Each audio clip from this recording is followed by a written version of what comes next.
Good afternoon. The Premier League and English football is on hold until early April. As we were kind of expecting, as everyone has been expecting this morning, we've been waiting for this Premier League emergency meeting to be held.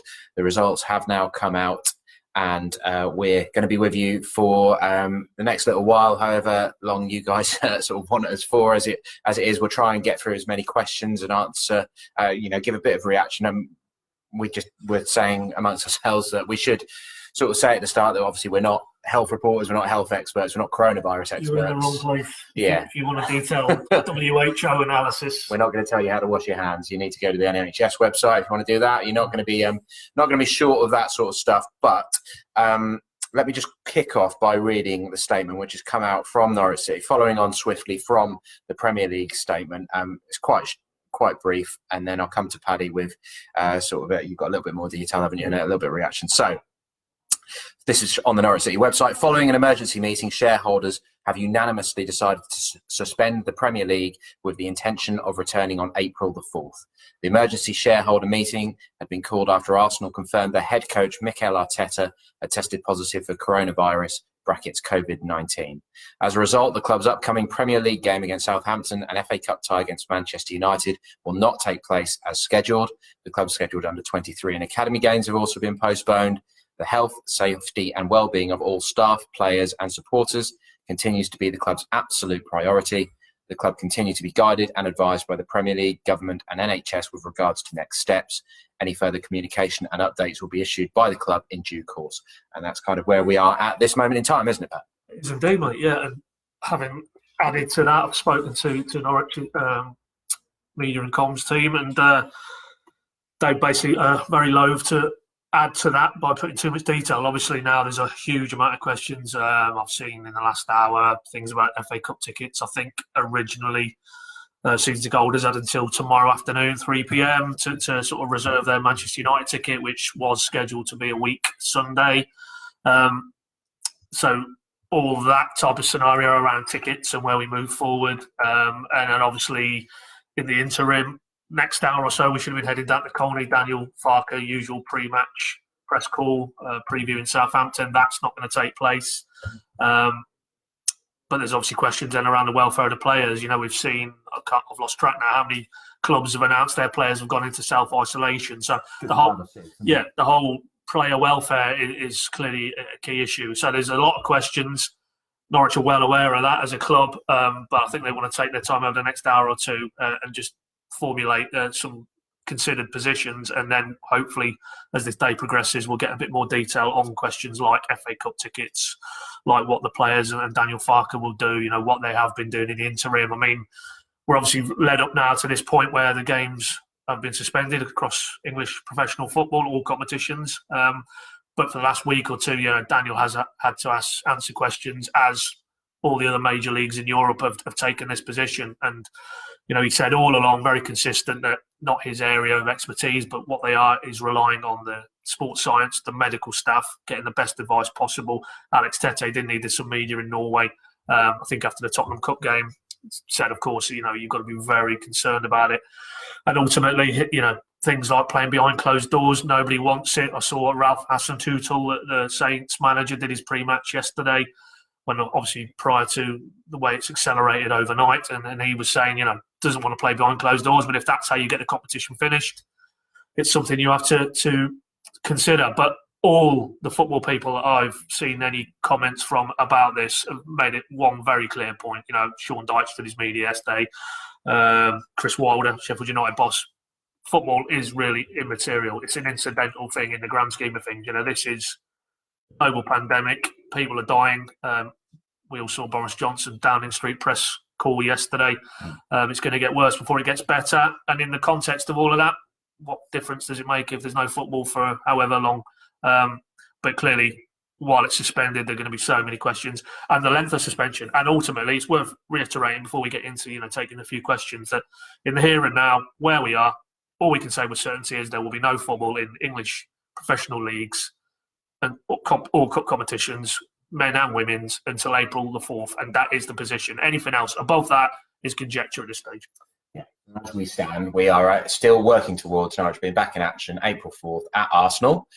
although Mikel Arteta is one of those who has coronavirus, hasn't he? He has been diagnosed. So we shall see how that goes. That's the one we work towards. But that means Norwich have 3 games to fit in. If in an ideal world, if they can get back to playing football on the 4th of April, which personally would seem unlikely at this stage, but there's a lot of water flowing under the bridge before then. In a way, the international break kind of helps in terms of timing, doesn't it? Like on that one, BF. I mean, I know UEFA have come out this morning and said no Champions League, no Europa League, but have the actual playoff games been suspended yet? Not that I'd seen. The England games have been postponed, but they were friendlies. I mean, that could have been done a week ago, couldn't it? The friendly games obviously have got to be cancelled out. Yeah. Our colleague Tony Thrussell made the point about a week ago, didn't he, that the international break is surely a huge danger zone in terms of, officials going all over. I think actually on that now, yesterday, this is such a fast-moving, but I think UEFA, when they've announced a thing next Tuesday, haven't they, where they're potentially on the agenda there is pushing Euro 2020 back a year. And I think in that meeting, because I saw something on the Scottish FA website, I think they're expecting to be definitive decisions on those playoff games at that meeting next Tuesday. Yeah, and this is beyond football, of course, as well, isn't it? And the Australian Grand Prix has been postponed. Tennis, I think. It's going to be a really strange time. Where somebody that you can imagine, our office is sort of a very busy place this morning. You can probably see a little bit of it in the background there, but we've ducked into this office for a little bit of quiet, and there's the news channels turned up loud all around, and a lot going on. But it's going to be a real, beyond football, it's going to be a very strange little phase of life almost, isn't it? I mean, Boris Johnson last night, personally, I was pleased to see him flanked by 2 medical experts, the science and medical experts, so that they could take that on from him, really, because he's a politician, he's not a medical expert. Would Donald Trump have done that? Probably not. But so that was good to see that he was dealing in those facts for everybody. But in terms of the actual coronavirus disease, they were talking about this peak, weren't they? And the actual sort of stronger containment measures are probably further down the road. They could even be sort of April, May time. So this is going to be a real fluid situation for a good few weeks. But the prospect of no football, no sport, it's going to be really interesting to see how people sort of deal with this socially. All of a sudden our book's going to come back into fashion because people are going to have a load of time on their hands at home. Is everyone just going to be binging the latest Netflix series, or are kids going to be getting their lessons via TV? It's going to be a real strange time in society, isn't it? Well, ultimately, you referring to that press briefing at Downing Street yesterday, and the Prime Minister did say this is the biggest public health crisis in a generation, and that is the scale of where we're at. You look at Ireland; they've closed down schools and colleges. I mean, it would appear that the UK response so far has been almost, to keep those up their sleeve before they get to that peak. And they've talked about they don't want to roll those type of measures out now, and then people are not doing what they need to do when, in theory, this virus is at its peak in the next 10 or 14 weeks, I think they said at that press conference. But it is, that's what I said earlier, to reiterate the point. Yes, it will feel strange because in my lifetime and most people's lifetime, have we ever had this scenario? Chris Lakey, our head of sport, just purely in terms of football, yesterday afternoon, before all this completely escalated, we were trying to think, when has the professional game in England had sort of periods of behind closed doors, because that was on the agenda. And I can't think the odd 1 or 2 games when hooliganism was rife. I mean, we had in the 70s, if you want to go further back, those 3-day weeks with the power cuts and games couldn't take place at night and things like that. And obviously football was suspended, wasn't it, in the 2 world wars? But this is an unprecedented situation, and as such, nobody really knows how this is going to play out, how long this is going to play out. You read conflicting reports, don't you? So, in all of that context, it's no surprise that the football authorities, I think, to me, I read this as a first step. This is buy themselves a bit of breathing space. April the 4th, that's pretty consistent with a lot of the other leagues around Europe who've suspended for that period of time. And then they will hope that the intervening period, the sort of public health measures maybe do mitigate against the worst excesses of this, and then they'll review it. But, I've seen some pretty respected journalists who are pretty close to the Premier League type of people, and they've obviously had this telephone conference call with all the clubs today. Norwich would have been involved in that. And they're sort of briefing that they don't think it's going to resume on April the 4th. They think it's impossible, is the phrase I've seen, and I'm inclined to agree. So I'm afraid to say I don't think we'll be playing before April the 4th, and we certainly won't be. But I very much doubt we'll be playing on or after in the interim, because everything you're hearing tells you that we're only at the start of this, and that it's going to get a lot worse in terms of the public health aspects. And if that is the case, then surely, if here and now public gatherings are clearly not the way they want to go, then why would that be any different on April the 4th? So we will see. But as I say, all we can say with clarity is right here, right now, no Southampton game tomorrow, no FA Cup tie next week, no Arsenal game potentially. I mean, you mentioned that the Everton game, but I don't think they rearranged that. They didn't put a rearranged date in that. No. I think most people, from the reaction I've seen and the way I feel, I'd rather that than being played behind closed doors. Personally, if as a reporter, if we were at Carrow Road for that Manchester United quarter-final and the fans weren't there, I'd feel horrendously guilty. I mean, that's just a personal feeling. You could obviously argue that from a media point of view or from the broadcaster's point of view, if they're the ones who are able to show the game and the fans desperately need them, the media companies might rub their hands. Personally, as a journalist, I would hate to be in that situation because I'd feel like the fans wouldn't be able to handle that. Well, I mean, go back to last night, got home, put on Wolves, Olympiacos, Europa League, empty stadium. It's not a game of football for me. Sterile. You can hear the players' shouts coming through on the telly. Kicking the ball. Nuno Espirito Santo, the Wolves boss, he made his feelings clear before the game. It's just an alien environment to play professional football in, and no, that to me isn't a solution in any way, shape, or form.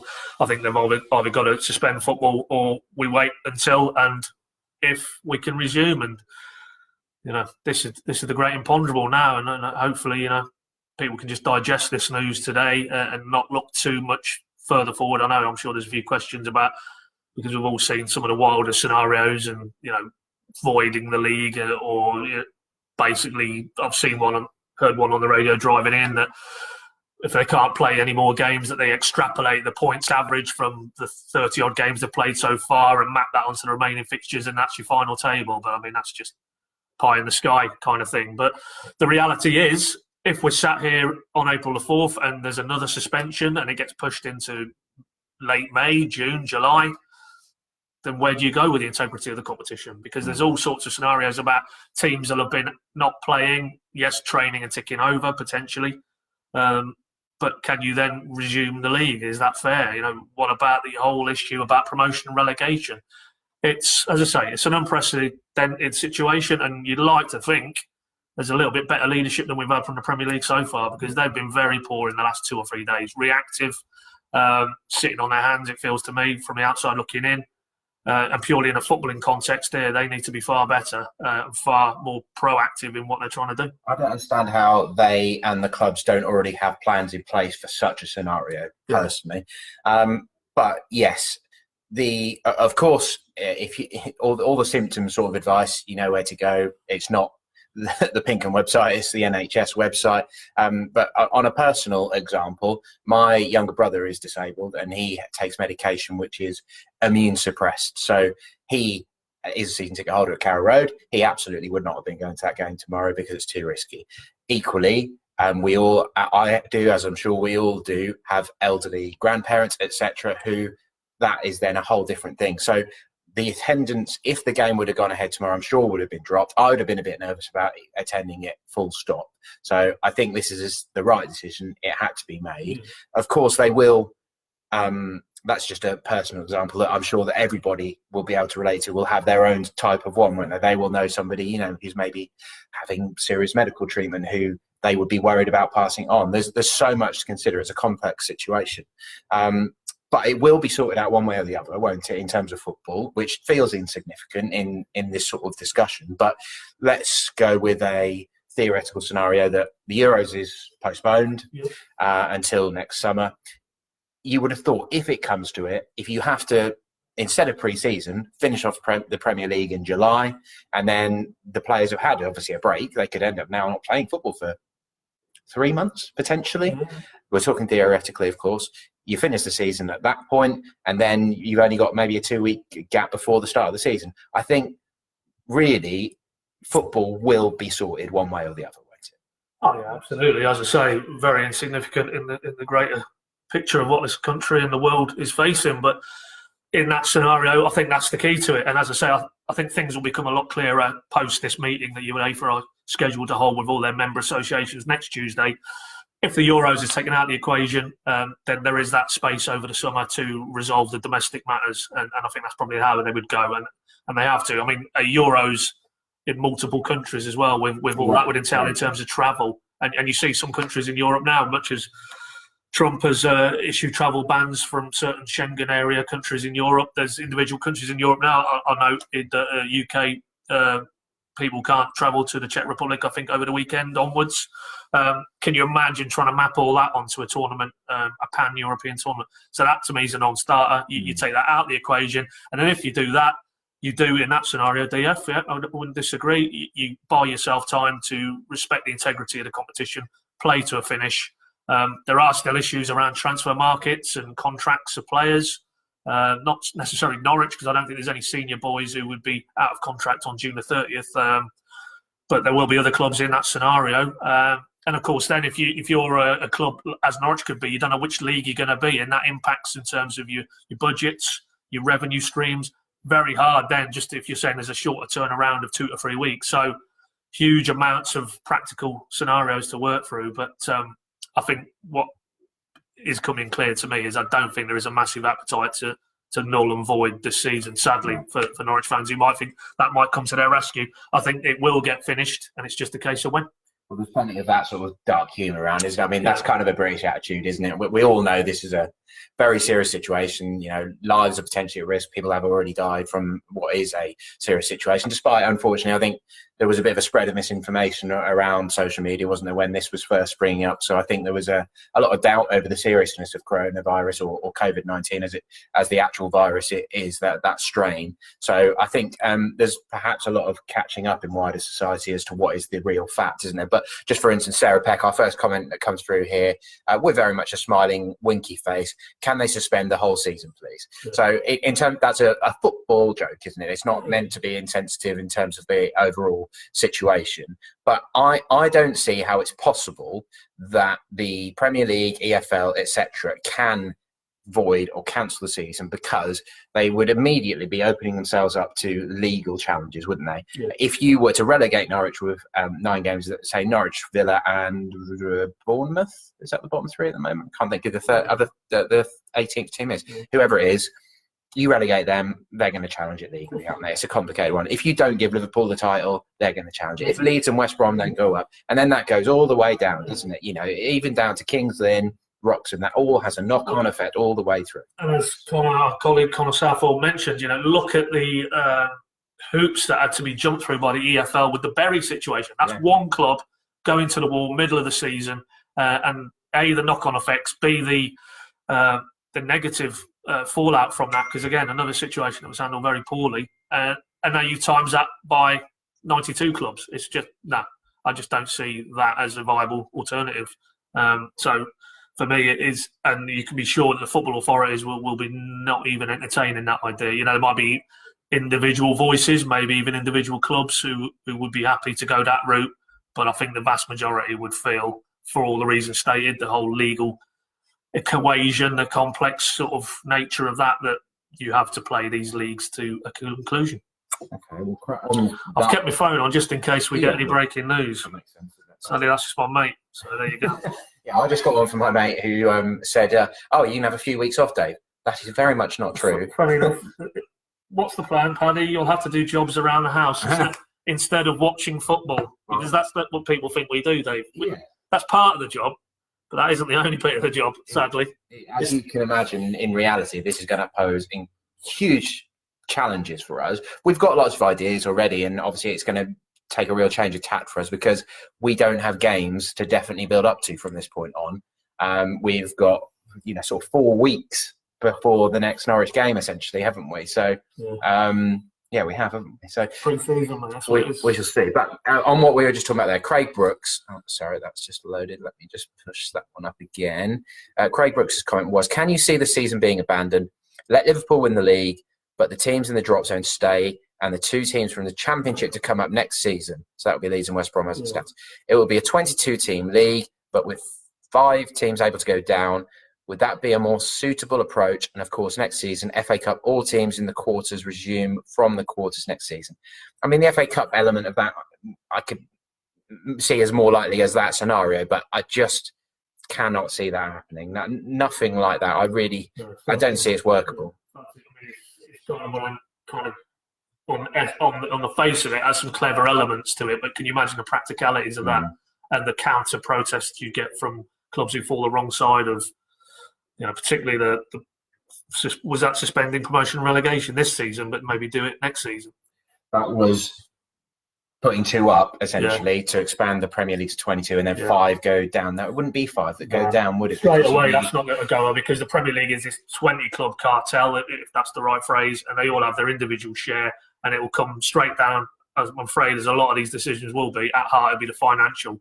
And if you're having to split the broadcast revenue 22 ways instead of 20 ways, absolute non-starter. The clubs aren't going to vote for it. Non-starter. And they would have to, because they're shareholders, aren't they? When Norwich are promoted, they're literally become a shareholder of the Premier League, don't they? So they're not going to vote for that. Because essentially what you're talking about there is a smaller cut of the pie if you're one of those 22 clubs instead of 20, and no club's going to vote for that. No, absolutely not.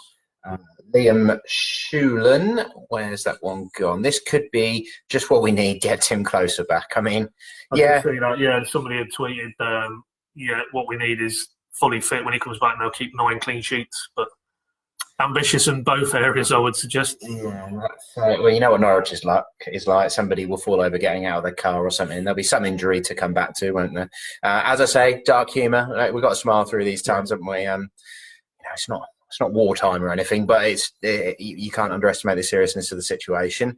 Shane Watts-Jones, I'm absolutely gutted. What do you think will happen to people that get match tickets? Will they be able to be used at a future date? I assume on April 4th they will review it again. If it gets worse, who knows what will happen? We could end up finishing the season later, which could be a mess. I mean, they'll obviously reassess well before April 4th, but you can only assume that the club will give leeway. If you've already got your Manchester United ticket, that will just apply at a later date. And the vast majority of people who are going to have the Manchester United tickets, I'm assuming, are going to be season ticket holders anyway, aren't they? Because Man United have got a bigger allocation, so a good chunk of season ticket holders have to move anyway. I don't think that many will be going on general sale, will they? So I guess the general sale of those tickets will be delayed, because I don't think that's happened yet, has it? No, as I say, the club are working through those scenarios as we speak, and you would expect, if not today, then certainly very soon after, they will have to put some clarification out around the pay windows that they'd already rolled out, because, as I said, I think the first season ticket window for United tickets expires at 3 p.m. tomorrow, Saturday. So that clearly needs to be, clarified. But as you rightly say, I think the majority of the ones who would be looking to get a ticket for United will be existing season ticket holders. So that's probably easier to do than if it's the whole membership scheme or even the general sale element. John B. Turner says, can we get VAR to check the decision? I think they've got plenty of technology working. Sarah Peck, are our players okay? Yes, I can answer that. I spoke because there was a story about this time yesterday. Unnamed Premier League, obviously, suddenly gone a lot further down the track, but at that stage, there was no reports of any Premier League clubs needing to self-isolate. And then suddenly there was a story about 3 players were getting tested for coronavirus at an unnamed Premier League club, put a call into Norwich City, came back, that wasn't the case. And to be fair, we knew that because we'd been at, I'm sure people saw it on the Pink, and yesterday we had open training pictures. So A, they were training yesterday morning. B, the majority of the players were there. I don't think Zimmerman, Cantwell, maybe Mario, but nothing untoward. It's certainly in that context. So, but that was the confirmation from Norwich, and it turned out that club was Leicester City, and Brendan Rodgers confirmed that to be the case. So, as we've demonstrated in the last hours almost, these things move very fast and very fluid. But as far as I'm aware, that is still the situation in terms of Norwich and their players. And on Instagram this morning, Emmy, Buendia, Mo Leitner having a good mess around in the gym, jumping about, sort of saving shots at each other in the gym, which I'm not sure whether they should really be doing. But Marsha Maggie Jones says, wrap our boys up, keep them safe and warm, let them have a well-deserved rest for a few weeks. So, I'm sure most people can get on board with that. Oliver Bensley, void league restart without VAR. Okay, yeah. Those, I think, sadly. Unfortunately. I mean, I was just thinking that when you were saying there that this season, whenever it finishes, whenever it concludes in whatever way, is going to go down in history now, isn't it? We'll refer back to this for years. It was the season that VAR was poorly implemented, and if Norwich do eventually go down, there will forever be fans who blame VAR partly for that, as well as injuries and maybe poor recruitment, etc. But it also will be known as the coronavirus season as well, won't it now? You think about, for Norwich fans, that 5-year spell when the English clubs were banned from Europe after what happened at Highsall, obviously a very different situation. But that phase of Norwich City's history, those fans that lived through that very much always will remember that as when Norwich should have been in Europe, but they were denied by events elsewhere, wrongly or rightly, whatever the situation was with that. So we can probably look forward to writing the word coronavirus and COVID-19 a great deal. I'm going to abbreviate it to COVID-19, I think. Yeah, well, that's the official name of the virus, isn't it? Coronavirus is the generic term, isn't it? Yeah. Well, my team, Coventry, were in that mid-80s. They won the FA Cup in 87, wasn't able to go into Europe, so similar sort of parallel.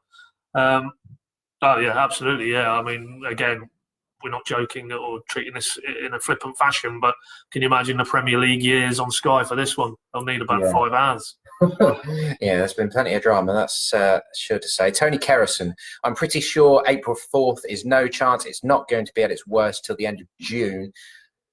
To be like Italy by then in total lockdown, season over. Yeah, I mean, we sort of hinted at that earlier, didn't we? That this, as Boris Johnson and the medical experts were explaining in that press conference yesterday, is that they aren't putting the full measures in place so far because it's not at its peak, isn't it? It's quite complicated in medical terms, but in quite basic terms, it also makes sense, doesn't it, in terms of this herd immunity thing, in that you need people within the population, more and more people, to get to that sort of tipping point of where there's enough people in the population who have got an immunity to it, before we've got an inoculation for it, before it becomes safer for the people who aren't immune, isn't it? So although it's complicated stuff, it is quite basic at the end of the day. That is a great point, and I'm inclined to agree with that. I mean, they said in that briefing yesterday, one of the scientific people who were flanking the Prime Minister, that they are 4 weeks behind where Italy is now. And apparently 4 weeks ago, saw another media outlet later on yesterday evening that the deaths to confirmed cases ratio, where UK is now, was basically where Italy was 4 weeks ago, and whereas Italy now, they've got 15,000 cases, I think, the last call, and 1,000 have died.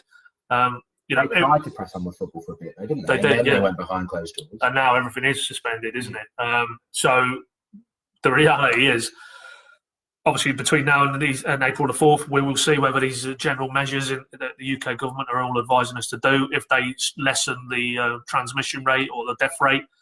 But I think it's very optimistic to think we won't probably be, more deaths, more transmissions. That's what the Prime Minister talked about yesterday, wasn't it? In very graphic terms, about families will be losing members of their family sooner than they would have expected. So you have to think in that really, really desperate context, April the 4th, I think we're going to be pushing this further down the road again, purely in terms of football and where we're going. As it's Arsenal. And Mikel Arteta has been diagnosed with coronavirus, and they are in lockdown. So, I know it's 4 weeks away, but it seems unlikely that we'll be heading to the Emirates that day. Certainly at this stage.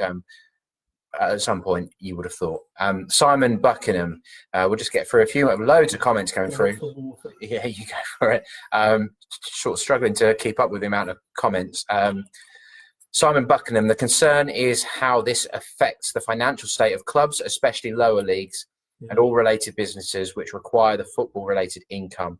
Will we see more clubs go under? Well, on that point, BF, I mean, that's Peter Coates, Stoke chairman or owner, who obviously is the founder of the Bet365 empire. So I don't think it's per se going to apply to Stoke, but he's been on 5 Live today and made that very point. There will be clubs in League 1 and 2. If there isn't a corporate approach to this and collective support, clubs will run out of money. He's put it in those terms. And the Premier League clubs, of course, have a lot of money, but in comparison, but they are also going to be very nervous about their financial flow at the moment as well, aren't they? I mean, the government is probably going to have to be involved in, as they, they've cut business rates and things like that, haven't they? This is, you have got a financial, I'm financial expert, but I'm sure we'll hear the word recession talked about pretty soon because, you look at the markets. The global markets now are in freefall. Record daily drops. there is a lot of panic out there. Yeah. My girlfriend works in the city centre in a clothes shop, and their footfall has dropped drastically. They're not getting anywhere near the business. I've heard a few of my mates had their hours cut at work. This is a major situation. If anyone's underestimating it, then I think they need to read up.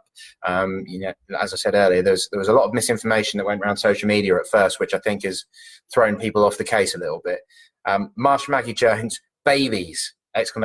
Lots of babies in December. Now, we had this last year, didn't we? Onel Hernandez, Kenny McLean, 9 months after Ellen Road. And yes. You were saying about reading books, Dave. Obviously, people have other ideas. Well, yeah, you've got to keep yourself busy, haven't you? It's a good time for Amazon and Netflix to rush out some new series, isn't it? Although, where was it? What game were we at? It was the Tottenham game, wasn't it? When James Bond, the producers of James Bond, announced that it was being pushed back to November, but which at the time was almost greeted. Oh, that's quite cynical, isn't it? But I suppose they've been right to do it, really. In terms of mass gatherings, I mean, if we're talking about sporting events, but clearly that must surely apply to massive cinema. Although views. There could be a masterstroke waiting for them if they were to make it available in homes, and make it, rather than a cinema release it worldwide into homes. They'd probably get the highest viewing figures for a film ever, wouldn't they? Because people would pay £3 to see the new James Bond film if the world's essentially in a bit of a lockdown state. Well, in a month. Barbara Broccoli, send me a cut of the profits, please. Sarah Peft, Boris Johnson needs to consider the lower league clubs now because they will go bust. That's definitely something to keep an eye on. Jez Arlo, jokes aside, this is very alarming, and hearing people in charge like Boris to say, take it on the chin, that doesn't fill me with any confidence whatsoever. I suppose that's sort of his vernacular a bit, isn't it? He does have a bit of a slightly old school way of speaking, but, personally, let's not go politics. But I'm not Boris Johnson's biggest fan, but I thought he at least dealt with it pretty well in that press conference overall. And as I said earlier, I was pleased that he actually had two experts flanking him. That was the important thing. But we don't need experts, mate. We're not too political. We don't need experts. We certainly do. I've heard that one before somewhere. Yes. And actually, my mum and stepdad are in Florida at the moment, so they're a bit concerned about whether they are going to be able to get back. Obviously, it's worst places to be if that's what happens. In fact, one of my mum's friends is stranded in the Maldives, so if she's there for 2 weeks or whatever it is, because apparently there's some Italians made their way to the Maldives in the middle of this situation, and now there's a bit of a lockdown over there. So I could think of worse places to be in lockdown than the Maldives, but it shows this is a worldwide issue, doesn't it? What else have we got here? Shane Watts-Jones, will the Premier League end up having a championship-style season if more games get postponed in the future, midweeks and weekends? And in theory, we were working this out, weren't we? If we were back in action on the 4th of April at Arsenal, then that leaves, I think it was 6 midweeks, and currently that's 3 home games to squeeze in for Norwich, isn't it? Which is Southampton, Man United in the Cup, and Everton. So there would be the space for it. So even if, let's say, it gets pushed back another week and the Arsenal game doesn't happen, they would have the space to squeeze Arsenal in midweek. I mean, in theory, if things were to improve drastically and they can crack on with football and the Euros goes ahead, which, as we've said, seems hugely unlikely, there is still the space in the calendar to get it done. As I say, that's a hypothetical scenario, but we don't want to prejudge where we are in 4 weeks' time or so, but it's very hard at this stage, given everything we're being told, given the scenario in other countries around Europe, that come April the 4th, we're getting ready to go to the Emirates. So, we'll cross that bridge, as they say. But, sat here and now, that is true, that there would still be plenty of capacity, irrespective of what happens to the Euros in the summer, to get this season finished. But as one of the previous posters said, I think it's very, very unlikely that come April the 4th we'll be gearing up to get back to business. I like this little phrase. Tregard O'Dunshell, health before wealth. Premiership and all leagues should be cancelled, and whatever each team would have got for their league place in each division should be given to them. So that would be Norwich going down, wouldn't it? But I like the health before wealth. That's a good little slogan. That makes very good sense. Tony Kerrison, what about all the concerts at Carrow Road in June? Actually, I sent this to our web team yesterday. I think there's already a story on the EDP website. The Killers, who are of course at Carrow Road early June, I'm lucky enough to have tickets for that. They did put out a statement on their official Facebook account yesterday afternoon saying that they are still planning to be going ahead with their UK tour. They're still expecting to be coming over, but obviously they're monitoring the situation closely. And I see Glastonbury as well have said that they are intending to go ahead, which is end of June, I think, Glastonbury. But all these things are in a state of flux. And personally, I mean, I've been to Glastonbury before.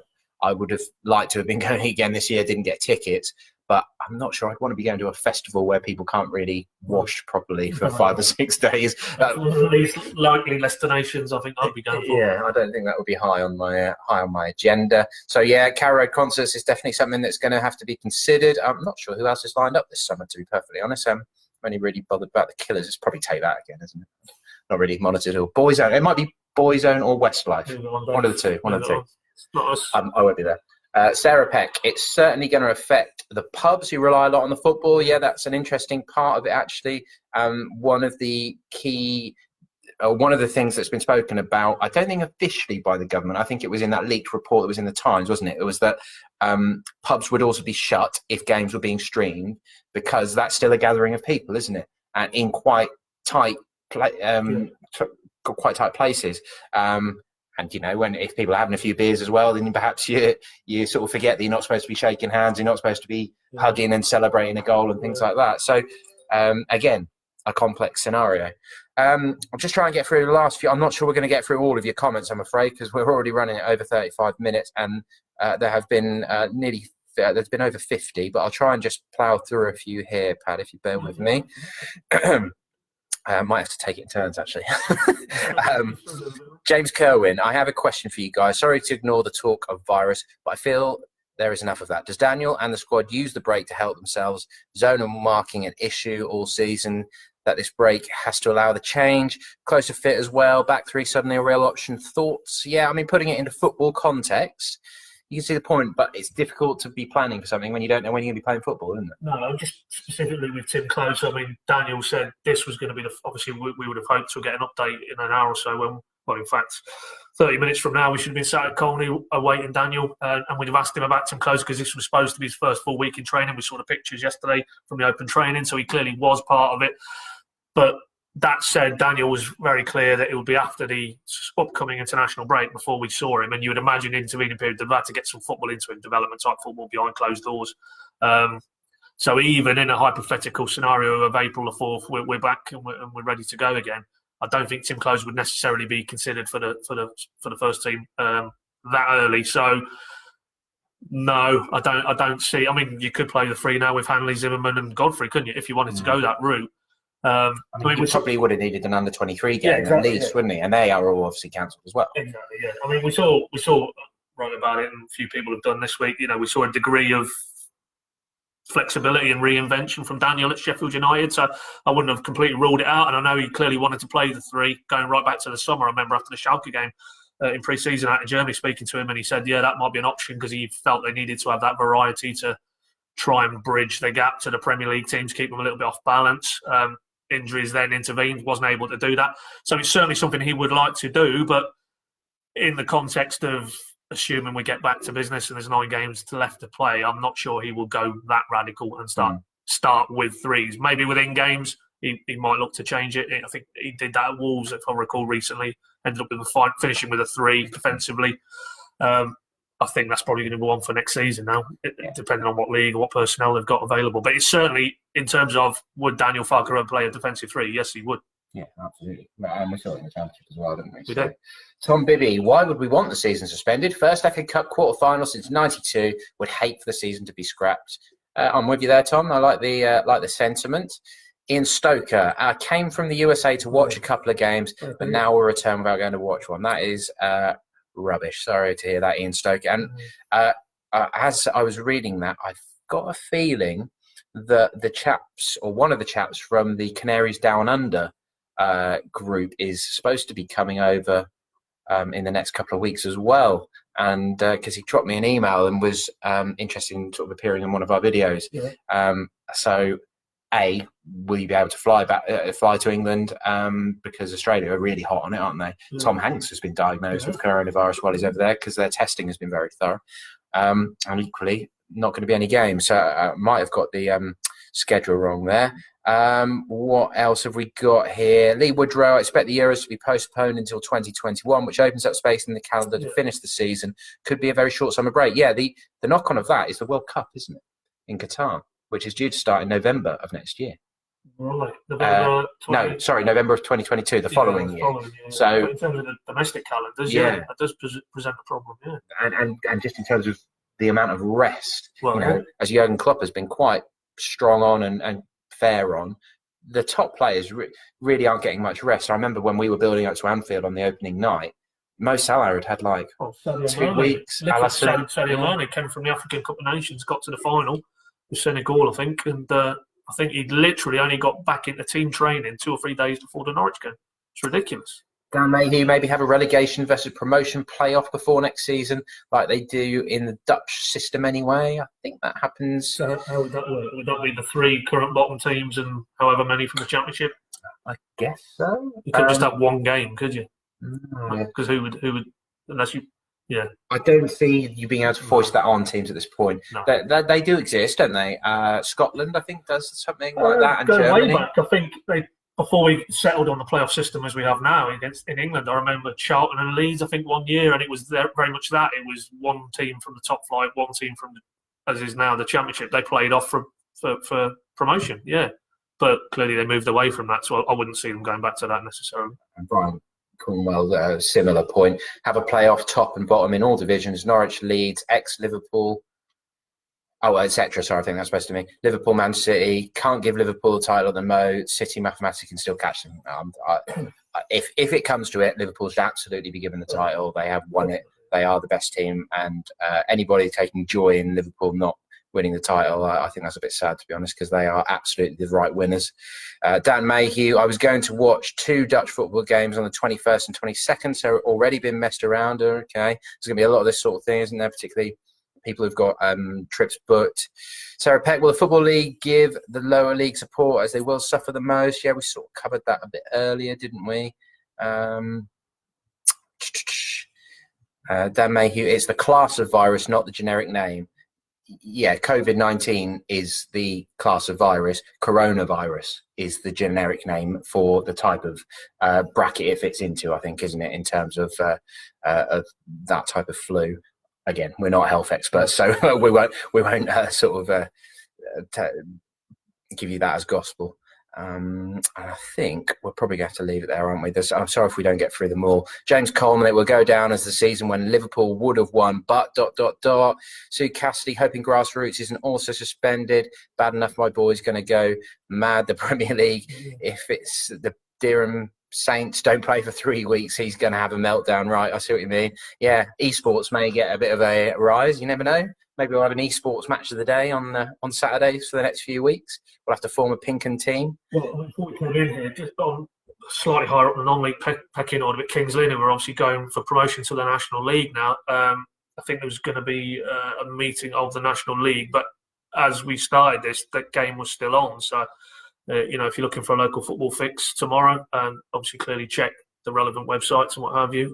But that's an interesting one in itself. There's so many strands that come off this decision today. If it's mass gatherings, what constitutes the level of a mass gathering? I think in Scotland, didn't the First Minister announce anything over 500, or I think this morning, all football in Scotland has been suspended. But if you get down to the levels of gatherings that are below 500, do they continue? It's such a fluid situation. Here we go. We've got the jokes coming in now, Pad. Go on. Right, firstly, non-jokey, Lee Blowers. It's ironic, really. I still believe we're capable of getting out of the relegation zone. But if we do it now, it will be accredited to the coronavirus and go down in history as a huge slice of luck. Definitely an element of truth to that. Mark Mitchell is cranking up the jokes. Best results Ipswich will have for the next 3 weeks. And does this mean I'll have to talk to the missus on a Saturday afternoon? Tony Lloyd, if mass gatherings is an issue, surely Portman Road will be safe.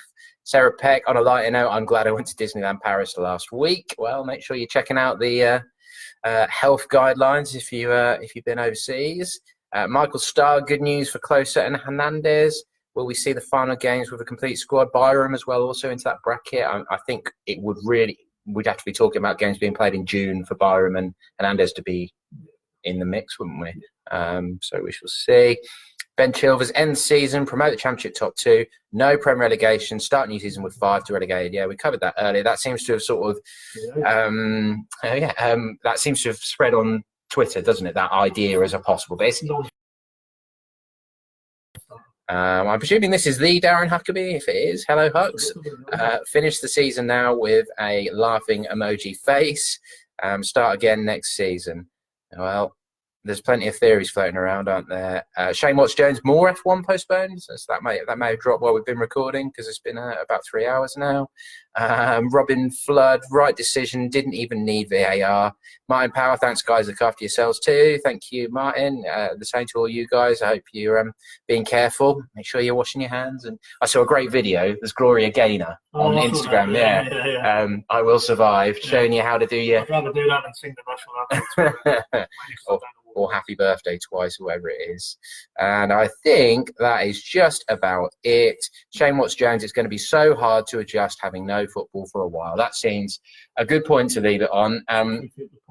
Yeah, we will be recording a pod for you. Obviously, we're gonna have to have a good think about how we're going to sort of keep Norwich content coming. And we've got quite a few ideas. There is a midweek pod. Did go out yesterday actually, and there is some good sort of non-game specific stuff in there which you may want to have a listen to.